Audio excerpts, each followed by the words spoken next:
It's day 6 of Lent, and as we continue journeying with the Wesleys, we're going to look this week at the means of grace, ways in which God's grace is channeled to us.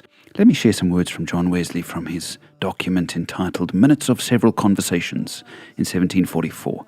God does nothing but in answer to prayer, and everything with it. Every new victory which a soul gains is the effect of a new prayer. Whether we think of or speak to God, whether we act or suffer for Him, all is prayer, when we have no other object than His love and the desire of pleasing Him. Wesley was saying that it is prayer that forms the basis of our Christian lives. It is in prayer that we receive the grace of God in a particular way. I like how he said that for the Christian, whether we speak of God or to God, it is prayer. Isn't that a wonderful thought?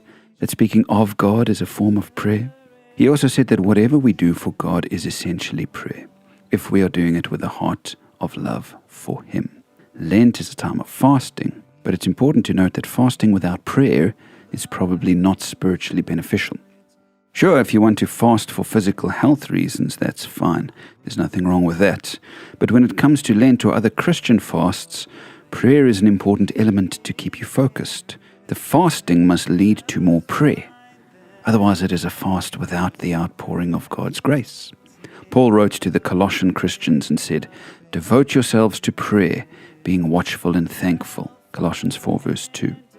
That's a good blueprint for Lent. It's a time that you devote to prayer, being watchful of those things you identified in your self-examination, and being thankful for the many ways God is pouring Himself into you. Friends, let's go deeper in prayer this season. Let's not just fast or carry on as normal, but let's prepare for Easter this year with much prayer. Back in the 1800s, if people wrote down anything with ink, they had to wait for the ink to dry before turning the page. Then somebody invented an ink blotter, which could hurry up the process. You could blot the ink so that it dried up and you could carry on with your work. But James Gilmore, a missionary in Mongolia, refused to use a blotter when he wrote his notes in his diaries. He made it a rule that when he got to the bottom of any page, he would wait until the ink dried and spend that time in prayer. What do you do when you wait for the ink to dry, so to speak, in your life?